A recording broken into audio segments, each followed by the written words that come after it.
نحمده ونصلي ونسلم على رسوله الكريم أما بعد فأعوذ بالله من الشيطان الرجيم بسم الله الرحمن الرحيم وَلِمَنْ خَافَ مَقَامَ رَبِّهِ جَنَّتَانِ فَبِأَيِّ آلَاءِ رَبِّكُمَا تُكَذِّبَانِ آمنت بالله صدق الله مولانا العظيم وصدق رسوله النبي الكريم الأمين ان اللہ وملائکتہ یصلون علی النبی یا ایہا الذین آمنوا صلوا علیہ وسلموا تسلیما۔ درود شریف بآواز بلند پڑھ لیجئے۔ اللہم صلی علی سیدنا و مولانا محمد وبارک وسلم صلاۃ و سلاما علیک یا سیدی یا رسول اللہ وعلى آلك واصحابك یا سیدی یا حبیب اللہ۔ اللہ جل جلالہ و امن والہ کی بے پناہ حمد، نبی رحمت شفیع امت کے سہارے غمخوار آقا احمد مجتبیٰ جناب محمد مصطفیٰ صلی اللہ تعالی علیہ وسلم آپ کی بارگاہ بے کس پناہ میں درود و سلام کا نذرانہ پیش کرنے کے بعد بارگاہ رب العزت میں دعا ہے اللہ تعالی ہماری جمعۃ المبارک کی اس حاضری کو اپنی بارگاہ میں شرف قبولیت عطا فرمائے۔ بار بار اللہ تعالی اپنی بارگاہ میں ہمیشہ جھکے رہنے کی توفیق عطا فرمائے۔ آج کے جمعۃ المبارک کا عنوان ہے جوانی کیسے گزاریں۔ قرآن مجید فرقان حمید کی آیات طیبہ اور سرکار دو عالم نور مجسم صلی اللہ تعالی علیہ وسلم کے مہکتے فرامین کی روشنی میں ہم سنیں گے کہ جوانی کی اہمیت کیا ہے اور جوانی کی عبادت کا لطف کیا ہے اور نوجوان کی زندگی کیسی گزرنی چاہیے اور نوجوان کو کیسے زندگی گزارنی چاہیے۔ اس مختصر وقت میں ہم انشاءاللہ بہت ساری باتیں سنیں گے، سیکھیں گے اور انشاءاللہ عمل کرنے کی کوشش بھی کریں گے۔ آبادی وقار اللہ رب العزت نے سورہ الرحمن کے اندر ارشاد فرمایا وَلِمَنْ خَافَ مَقَامَ رَبِّهِ جنتان۔ اللہ رب العزت نے ارشاد فرمایا جو اپنے رب کے حضور کھڑے ہونے سے ڈرے، فرمایا اس کے لیے 2 جنتیں ہیں۔ فَبِأَيِّ آلَاءِ رَبِّكُمَا تُكَذِّبَانِ، تم اپنے رب کی کون کون سی نعمت کو جھٹلاؤ گے۔ جس شخص کی زندگی خوف خدا میں گزری، اللہ کا ڈر اس کے دل میں رہا اور زندگی اطاعت خدا میں گزر گئی، اللہ تعالیٰ نے اس کے لیے 1 نہیں بلکہ 2 جنتوں کا انتظام فرمایا ہے۔ مفسرین کرام نے یہاں کلام فرمایا، 2 معنی اس آیت مبارکہ کے بیان ہوئے۔ ایک معنی تو یہ ہے جس شخص کو دنیا میں رہتے ہوئے قیامت کے دن اللہ رب العزت کے حضور حساب کی جگہ میں اعمال کے لیے کھڑے ہونے سے ڈر ہو، تو ارشاد فرمایا وہ اس خوف سے گناہوں کو چھوڑ دے کہ میں نے اپنے رب کے حضور کھڑے ہونا ہے، میں نے حساب و کتاب دینا ہے، مجھ سے سوال و جواب ہوں گے۔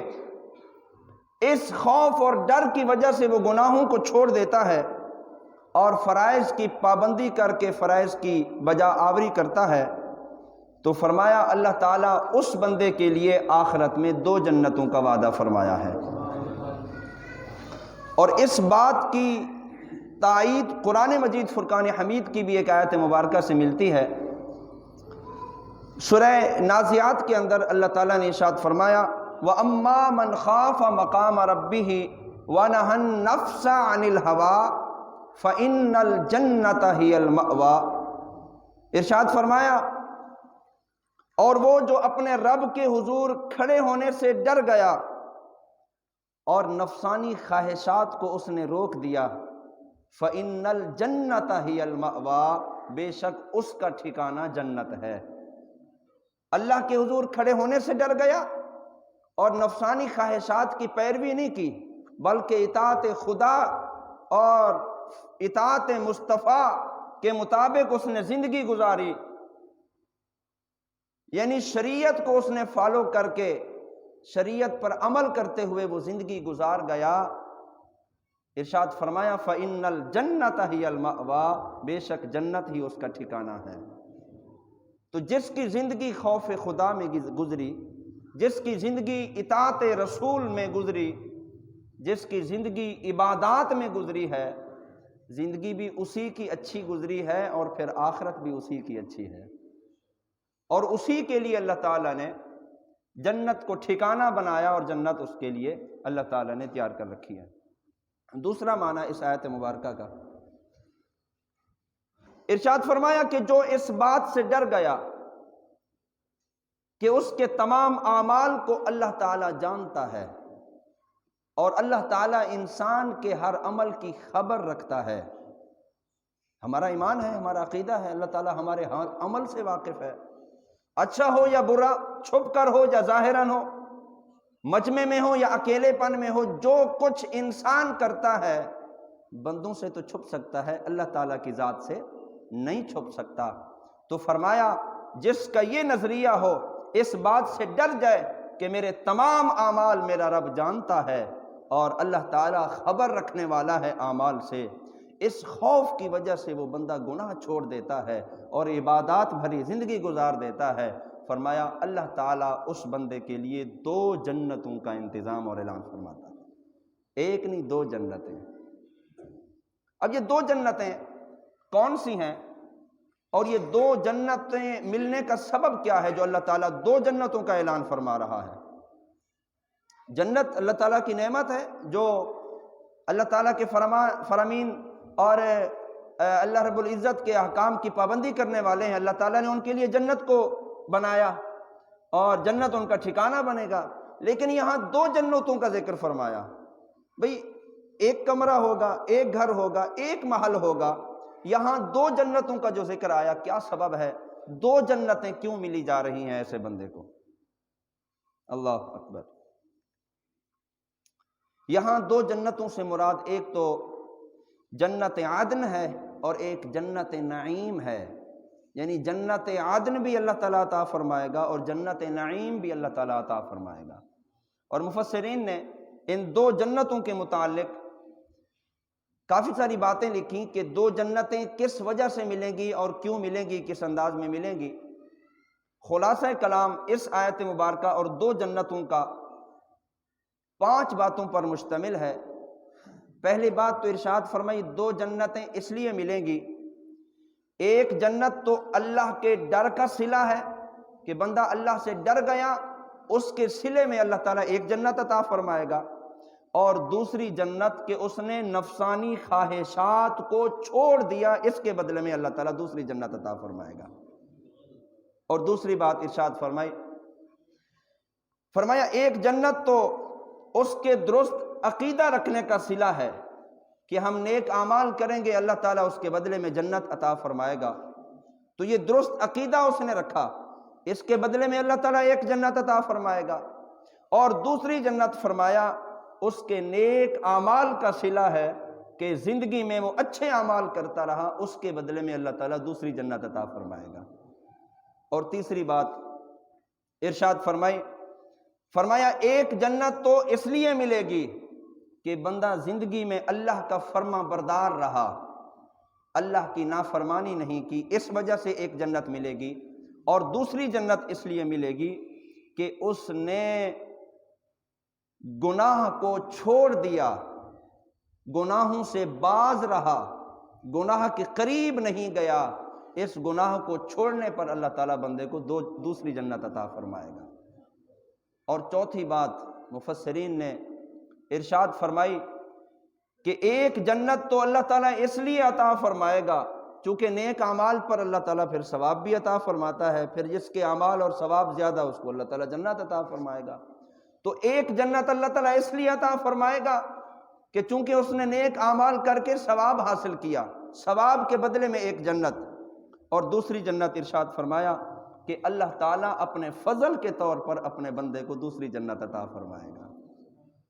اور پانچویں بات اس آیت مبارکہ کے متعلق ارشاد فرمائی، دو جنتیں کیوں ملیں؟ اب بندہ ایک جنتیں دو، کہاں کہاں بندہ رہے گا؟ تو ارشاد فرمایا ایک جنت اس کی اپنی رہائش کے لیے ہوگی اور دوسری جنت اس کی بیویوں کی رہائش کے لیے ہوگی۔ اللہ تعالیٰ اس کو دو جنتیں اس لیے عطا فرمائے گا۔ تو فرمان رب تعالیٰ کا سچا ہے، پیغام اللہ کا سچا ہے، اللہ کا خوف ہو، اللہ کا ڈر ہو، اللہ کے احکام کی پاسداری انسان کرتا رہے اور زندگی اس طرح گزار جائے۔ کسی کی زندگی 20 سال ہے، کسی کی 40 سال ہے، کسی کی 70 سال ہے، 100 سال تو بہت مشکل ہے اس دور میں۔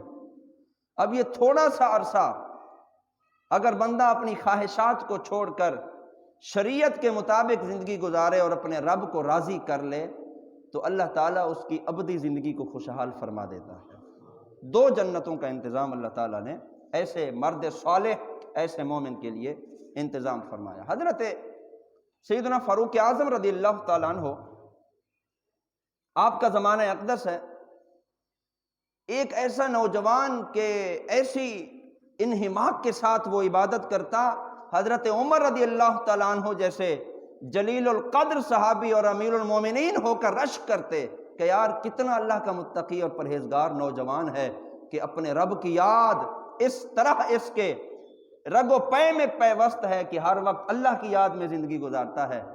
اور اس نوجوان کی حالت یہ تھی، نماز عشاء مسجد میں ادا کرتا اور اس کے بعد فوراً اس کے والد بوڑھے تھے اور ان کی خدمت کرنے کے لیے پھر اپنے والد صاحب کے پاس چلا جاتا، پھر ان کی خدمت کرتا، ضروریات کی چیزیں ان کے لیے مہیا کرتا، پھر انہیں کھلا پلا کر پھر وہ آرام کرتا تھا۔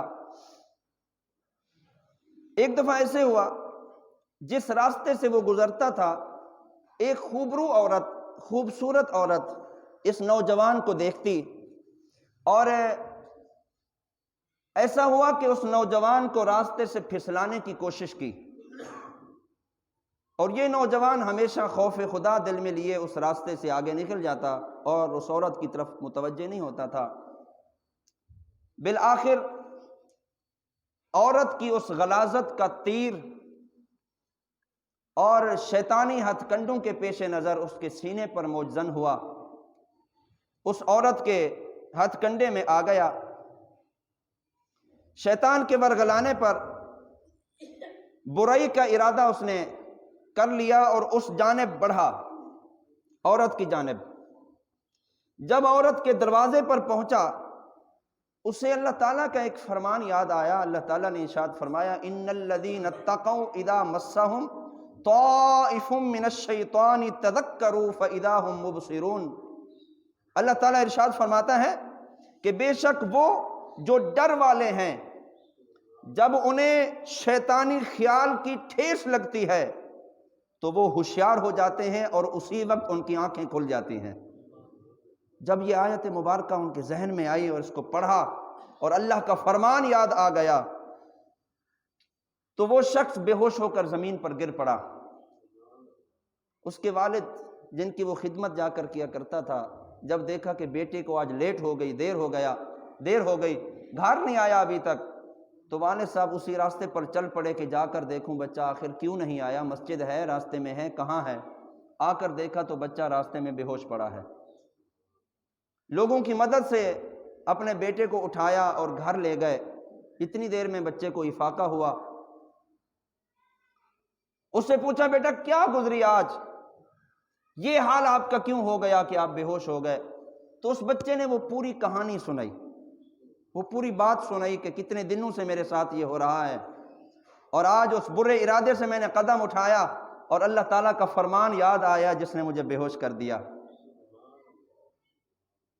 تو جب یہ بات اپنے والد گرامی کو اس نوجوان نے سنائی، پھر یہ آیت مبارکہ اپنے والد کے سامنے جب تلاوت کی تو وہ اس کی زندگی کی آخری آیت تھی۔ یہ اللہ کے ڈر والی بات اپنے والد صاحب کو سنا کر اس شخص کی روح پرواز کر گئی۔ اب رات کا وقت ہے، کفن و دفن کا راتی رات انتظام کر دیا۔ صبح حضرت سیدنا فاروق اعظم رضی اللہ تعالیٰ عنہ آپ کو خبر ہوئی کہ وہ نوجوان کہ جو اللہ تعالیٰ کی عبادت کیا کرتا تھا اس کا تو راتی رات انتقال ہو گیا اور پھر دفن بھی کر دیا۔ تو آپ چل پڑے ان کے والد گرامی کی طرف اور ان سے تعزیت کی اور پوچھا کہ اس کے بارے میں مجھے کیوں نہیں اطلاع کی کہ میں ان کے جنازے میں شریک ہوتا۔ تو والد گرامی نے عرض کی اصل میں رات کا وقت تھا اور آپ کی سارا دن کی مصروفیت ہوتی ہے اور ہم نے آپ کے آرام میں خلل دینا پسند نہیں کیا کہ صبح اٹھ کر پھر آپ نے اپنے خلافت کے معاملات کو سنبھالنا ہے کہ آپ کو تکلیف نہ ہو۔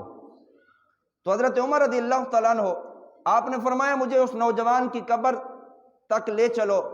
اس نوجوان کی قبر تک حضرت عمر رضی اللہ تعالیٰ عنہ آپ پہنچے اور قبر پر کھڑے ہو کر آپ نے آیت مبارکہ پڑھی کہ وَلِمَنْ خَافَ مَقَامَ رَبِّهِ جَنَّتَانِ، جو اپنے رب کے حضور کھڑے ہونے سے ڈر گیا اللہ تعالیٰ اس کو 2 جنتیں عطا فرمائے گا۔ حضرت عمر رضی اللہ تعالیٰ عنہ نے جب یہ آیت مبارکہ پڑھی، نوجوان کی قبر سے آواز آئی، اے امیر المومنین، رب تعالیٰ نے مجھے 2 جنتیں عطا فرما دی ہیں۔ یہ ہے خوف خدا، یہ ہے اللہ کا ڈر۔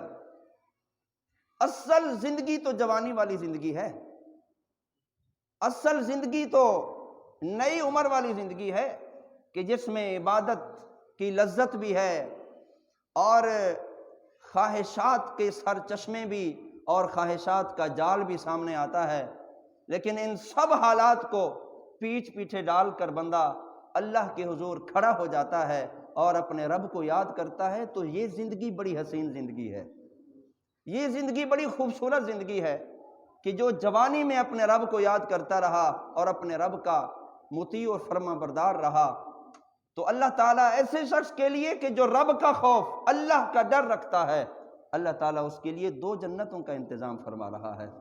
سبحان اللہ۔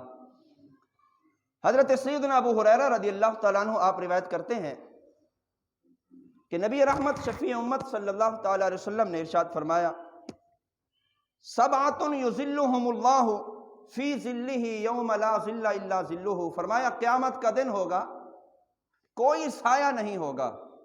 فرمایا 7 قسم کے لوگ ایسے ہوں گے کہ جو اس دن جس دن کوئی سایہ نہیں ہوگا، 7 قسم کے لوگ اللہ کے عرش کے سائے کے نیچے کھڑے ہوں گے۔ ارشاد فرمایا پہلا وہ شخص الامام العادل، عادل بادشاہ، عدل والا حکمران، جنہیں حکمرانی کی زندگی عدل و انصاف کے ساتھ گزاری۔ فرمایا جب کسی کو سایہ نہیں ملے گا، اس عادل بادشاہ کو اللہ کے عرش کا سایہ نصیب ہوگا۔ اور دوسرا شخص امام الانبیاء صلی اللہ علیہ وسلم نے ارشاد فرمایا وَشَابٌ نَشَأَ فِي عِبَادَةِ رَبِّهِ، ایسا نوجوان جس کی جوانی کی ابتدا اللہ کی عبادت میں گزری ہے، جوانی کی نشو و نما اللہ کی فرما برداری اور اس کی اطاعت میں گزری ہے۔ فرمایا قیامت کے دن جب کسی کو سایہ نصیب نہیں ہوگا، یہ نوجوان اللہ کے عرش کے سائے کے نیچے کھڑا ہوگا۔ تیسرے بندے کے بارے میں ارشاد فرمایا وَرَجُلٌ قَلْبُهُ مُعَلَّقٌ فِي الْمَسَاجِدِ، ایسا شخص کہ جس کا دل ہمیشہ مسجد کی طرف اٹکا ہے، نماز پڑھتا ہے پھر کام کاج کی طرف چلا جاتا ہے لیکن توجہ مسجد کی طرف ہے، اذان ہو تو پھر جاؤں نماز کے لیے، پھر بلاوا ہے پھر رب کے حضور چلا جاؤں۔ تو فرمایا ایسا بندہ جس کا دل ہمیشہ مساجد کی طرف اٹکا ہوا ہے، فرمایا جب کسی کو سایہ نصیب نہیں ہوگا، یہ شخص اللہ کے عرش کے سائے کے نیچے کھڑا ہوگا۔ اور چوتھا فرمایا وَرَجُلَانِ تَحَابَّا فِي اللَّهِ اجْتَمَعَا عَلَيْهِ وَتَفَرَّقَا عَلَيْهِ، ایسے 2 نوجوان